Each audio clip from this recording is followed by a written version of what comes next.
Welcome to morning news. ఇప్పుడు మనం తెలంగాణ రాష్ట్రంలో నిన్నటి నుంచి ఒకటే ఇష్యూ నడుస్తుంది. ఆ ఇష్యూ గురించి మనం మాట్లాడుకుందాం. 2023లో కాంగ్రెస్ ప్రభుత్వం అధికారంలోకి వచ్చిన తర్వాత బీఆర్ఎస్ పార్టీ నుంచి గెలిచిన 10 మంది ఎమ్మెల్యేలు కాంగ్రెస్ లోకి వెళ్లడం జరిగింది.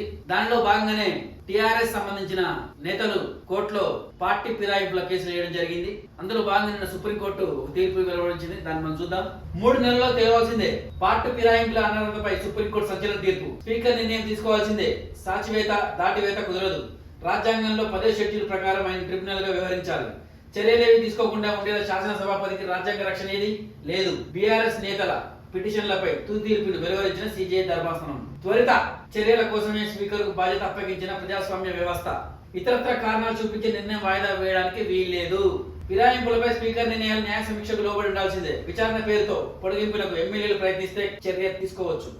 ఆపరేషన్ సక్సెస్ పేషెంట్ డెట్ అనే స్థితికి న్యాయస్థానం ఉపేక్షించదు. Justice chief BR Gavai, justice AG Masih ధర్మాసనం కీలక వార్తలు. ఫిరాయింపులపై గతంలో హైకోర్టు డివిజన్ బెంచ్ ఇచ్చిన తీర్పులు కొట్టివేత తీర్పులు. అయితే ఇలా జరిగిన సందర్భంగా సుప్రీంకోర్టు సంచలన తీర్పు వేయడంతో ఇప్పుడు రాష్ట్రంలో మొత్తం ఒకటే టాక్ నడుస్తుంది. అదేంటంటే 10 మంది ఎమ్మెల్యేల మీద స్పీకర్ గారు ఏం చర్యలు తీసుకుంటాడు. ఒకవేళ చర్యలు తీసుకోకపోతే సుప్రీంకోర్టు ఊరుకుంటుందా? ఇలా రాజ్యాంగ రక్షణ కాపాడేది ప్రతి ఒక్కరు కాపాడాలనే ఉద్దేశంతో గౌరవ ధర్మాసనం తీర్పిచ్చింది. దానికి లోబడే ఎవరైనా పనిచేయాల్సిందే, ఎవరైనా ఉండాల్సిందే. కాబట్టి త్వరలోనే మరో 3 నెలల్లో 10 ఎమ్మెల్యేల నియోజకవర్గాలకి బైపోల్ అంటే ఎన్నికలు వస్తాయని చెప్పి చాలా మంది మేధావులు, రాజకీయవేత్తలు విశ్లేషిస్తున్నారు. ఈ 10 మంది ఎమ్మెల్యేలు మళ్ళీ గెలుస్తారా ఓడతారా అనేది ఇప్పుడు తర్జన ఉంది. చూడాలి రాబోయే రోజుల్లో దేనికి సంకేతమో ఏం జరుగుతుందో చూడాలి. ఇది మాత్రం శుభపరిణామం. రేపటి రోజున ఏ పార్టీ గెలిచినా అందులోని వ్యక్తులు ఇళ్లకు పోకుండా, ఇంటి నుంచి అందులో పోకుండా ఉండడానికి ఒక తీర్పు ఉదాహరణగా ఉంటుంది. ఒకవేళ వెళ్లాల్సి వస్తే పదవికి రాజీనామా చేసి మళ్ళీ ఎలక్షన్లు పెట్టుకుని గెలిచిపోవాల్సిందే తప్ప నార్మల్ గా పోవడానికి వీలైన కాన్సెప్ట్ తోనే ఇది నడిచింది. మనం నెక్స్ట్ పునరుద్ధరణకు ఆటంకాలు, వరద ప్రభావిత పనుల్లో ఆలస్యం, ప్రతిపాదనలకు పరిమితం, ఆయకట్టు పరిస్థితి ప్రతినాశనకం. వర్షాకాలం వచ్చింది. నీరు నిండుగా ఉండాల్సిన సమయంలో ఇలా ఆయకట్టలు తెగిపోవడం, దాన్ని మరమ్మతులు చేయకపోవడం వల్ల రైతులకు ఇబ్బంది తప్ప ఎవరికి ఇబ్బంది ఉండదు. ఎందుకంటే రైతులకు ఇబ్బంది అయితే అందరికి ఇబ్బంది సంగతి చాలా మంది మర్చిపోతున్నారు. కాబట్టి త్వరగా దీని పునరుద్ధరణ పనులు ప్రారంభించాల్సిందిగా కోరుతున్నాము. కార్మిక వ్యతిరేక విధానాలపై కన్నెర్ర. రాష్ట్ర ప్రభుత్వం అదనంగా 2 గంటల పని పెంపుపై కార్మికులకు గతం తొక్కింది. అసలు నార్మల్ గా కార్మిక చట్టం ఏం చెప్తుందంటే ఒక మనిషి రోజుకి 8 గంటలు మాత్రమే పనిచేయాలని చెప్తుంది. కానీ ఇప్పుడు తీసుకొచ్చిన కొత్త జీవో ప్రకారం 282 జీవో ప్రకారం మరో 2 గంటలు అంటే 10 గంటలు పనిచేయవలసిందని జీవో చెప్పడం జరుగుతుంది. యాక్చువల్ గా అసలు 10 గంటలు కాదు, 8 గంటలు కాదు, నిరంతరం పని చేపిస్తూనే ఉంటారు. దగ్గర 12 గంటలు పని చేపిస్తారు బయట. ఏదో నామక వాస్తు 8 గంటలే అని చెప్పి మన రూల్స్ ప్రకారం కార్మిక శాఖ కానీ వాళ్ళు కానీ 8 గంటలే చేయాలని చెప్తారు. కానీ 8 గంటలు కాదు, ఎక్కువ పని చేస్తారు. ఎక్కువ చేసిన పనికి ఒకవేళ 8 గంటలు దాటితే ఎన్ని గంటలు చేస్తారో అదనపు వేతనం ఇవ్వాలనేది కార్మిక చట్టం చెప్తుంది. కానీ ఆ చట్టం వీళ్ళకి వర్తించదు. ఎందుకు అంటే 8 గంటలు చేస్తే అవతలకు ఒప్పుకోరు కదా. 8 గంటలు, 9 గంటలు, 10 గంటలు, ఎన్ని గంటలు ఎక్స్ట్రా చేసినా డబ్బులు ఇవ్వరు. మళ్ళీ 2 గంటలు అదనంగా అంటే ఇంకా అసలుకే అయ్యారు. దీని మీద పగడబందీ చర్యలు తీసుకుంటే తప్ప ఇలాంటి ఏం జరిగే సిచ్యువేషన్ అయితే ఉండదు. ఆహా ఏమి రుచి. మైబాద్ పట్టణంలో మెప్మా ఆధ్వర్యంలో గురువారం ఏర్పాటు చేసిన స్ట్రీట్ ఫుడ్ ఫెస్టివల్ కార్యక్రమాన్ని ప్రారంభించిన ముఖ్య మురళి నాయక్. నిన్న జరిగిన ఇందిరాగాంధీ చౌక్ దగ్గర స్ట్రీట్ స్టాల్ ఓపెన్ చేసి మంచి ఫుడ్ ఫెస్టివల్ టైప్ లో పెట్టేసి శ్రీ కోటేశ్వరరావు అనే ఉద్దేశంతో కాంగ్రెస్ ప్రభుత్వం ముందుకు పోతున్న సమయంలో ఈ క్యాంటీన్ ఏర్పాటు చేయడంతో దాన్ని ఓపెన్ చేయడానికి, ఆ రుచులు ఎలా ఉన్నాయో చూడడానికి మైబాద్ శాసనసభ్యులు శ్రీ మురళి నాయక్ గారు రావడం జరిగింది. చూసి మహిళలను అభినందించారు.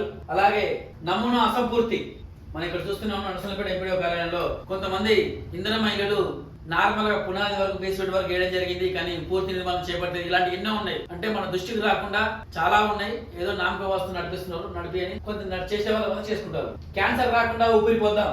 మీకు తెలుసా, క్యాన్సర్ వైద్యుల అంచనా ప్రకారం మన దేశంలో ప్రతి 2 నిమిషాలకు ఒక ఊపిరితిత్తుల క్యాన్సర్ నిర్ధారణ అవుతుంది. 2 నిమిషాలకు ఒకసారి క్యాన్సర్ నిర్ధారణ అవుతుందంటే ఏ స్థాయిలో మనం ఉన్నామో చూడండి.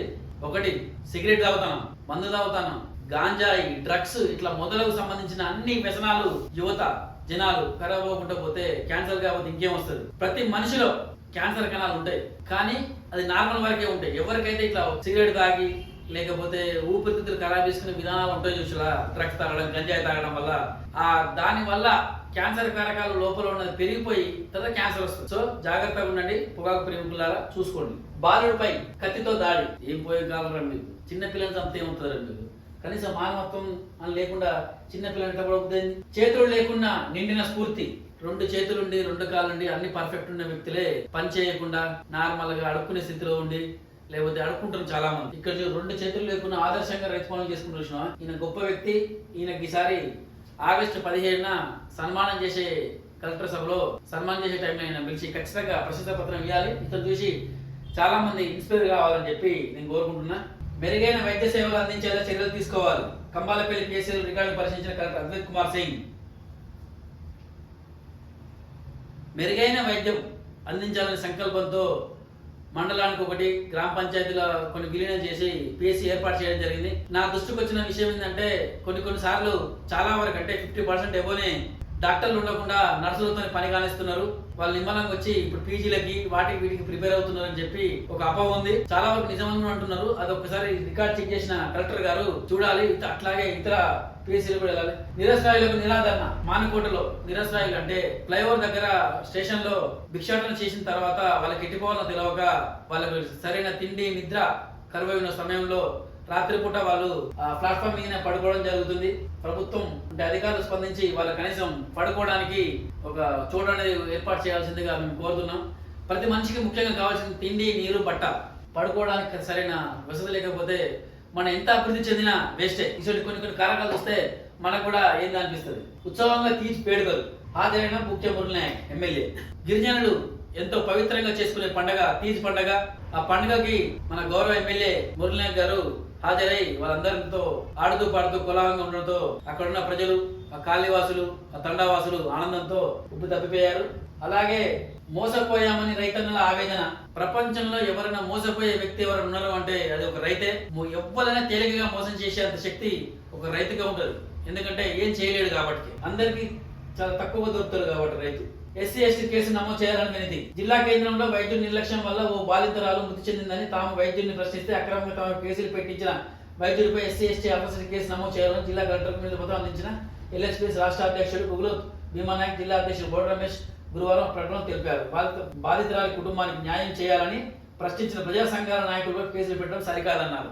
ఒక సంఘటన జరిగింది, అది జరగకుండా ఉండాల్సింది కానీ జరిగిపోయింది. వీళ్ళు ధర్నా చేయడం, పోలీసులు రావడం, తర్వాత ఆటోమేటిక్ గా కేసు పెట్టడం ఇలాంటివన్నీ జరిగినప్పుడు వీళ్ళు కూడా కొంచెం ఆలోచించి ముందడిగేయాలి. అందరూ ఎస్సీ ఎస్టీ కేసు వాళ్ళ మీద పెట్టాలి, ఇది పెట్టాలని చెప్పి మాట్లాడుకుంటున్నారు. చూసుకోండి. ఎందుకంటే ఇప్పుడు హాస్పిటల్లో ఎగ్జాక్ట్లీగా కరెక్ట్ గా నర్సింగ్ చదివిన వాళ్ళనే కంపౌండర్ గా నర్సుగా పెట్టుకోవాలన్న ఒక రూల్ ఉంది. కానీ ఏ హాస్పిటల్ అయినా సరే, ఓన్లీ మహిబాద్ గురించి మాట్లాడుతున్నాం, ఏ హాస్పిటల్ అయినా నర్సింగ్ చదివిన విద్యార్థులు నర్స్ చేస్తున్నారు.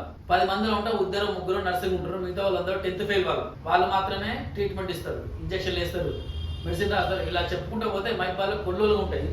అది డిఎంహెచ్ఓ గారికి పట్టదు, హాస్పిటల్లో పట్టదు. కానీ ఇంట్లో సంఘటన జరిగిన మాత్రం విధులకు ఆటంకం కలిగిస్తున్నారు, ఇలా కలిగిస్తున్నారు మాత్రం చెప్పడానికి మాత్రం ముందుండు. విద్యార్థి అదృశ్యంపై కేసు నమోదు. విద్యార్థి పాపం ఎటుపోయింది.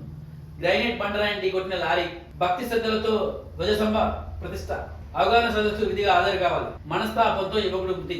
మనస్తాపానికి గురై పురుగుల మందు తాగి చికిత్స పొందుతూ యువకుడు మృతి చెందిన ఘటన మండలంలోని నాచారం. మనస్తాపం అనేది చాలా ఇబ్బంది. నేను ఒకటే చెప్తున్నా, ఎవరికైనా సరే ఆత్మహత్య చేసుకుందాము అనే ఆలోచన ఉన్న ఎవరైనా సరే గూగుల్ మ్యాప్ చూసుకోండి. మనకు రూట్ పెడితే ఆ రూట్ చూపిస్తుంది. మనం ఎప్పుడైతే అది పోయిన తర్వాత నార్మల్ ఇటు పోవాల్సింది ఇటు పోయినాం అనుకో, ఆ రూట్ చేసి ముందు పోయే రూట్ తర్వాత ఇంకో రూట్ చూపిస్తుంది. అట్లే జీవితం కూడా అంతే. ఈ రూట్ కాకపోతే ఇంకో రూట్, కాకపోతే ఇలాంటి పిచ్చి పిచ్చి పనులు చేసి కుటుంబాన్ని మాత్రం ఆగం చేసుకోకండి. హలో, గైజాహర్ ఎక్కువగా ఉంది ఎందుకు?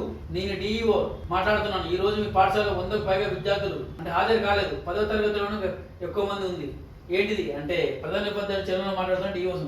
ప్రభుత్వ స్కూల్ అంటే ఈ రోజుల్లో స్టాండర్డ్ లేదనే అవగాహన చాలా మంది కూడా పడిపోయింది. అలా ఏం లేదు. ప్రభుత్వ ఉద్యోగులు, ప్రభుత్వ టీచర్లు టెట్లు, ఈట్లు, ఎగ్జామ్లు, చదువులు చదివి పాస్ అయ్యి ఇలా వస్తారు. అదే ప్రైవేట్ స్కూల్ అయితే 10th పాస్ అయినా ఇంటర్ పాస్ అయినా వాళ్ళకి టీచర్కి ఇస్తారు. కానీ ఈ ప్రభుత్వ ఉద్యోగం అంటే ఈజీగా రాదు. వాళ్ళ దగ్గర చాలా టాలెంట్ ఉంటుంది. అది మనం సద్వినియోగం చేసుకోవాలి. అది గుర్తుపెట్టుకోండి. నెక్స్ట్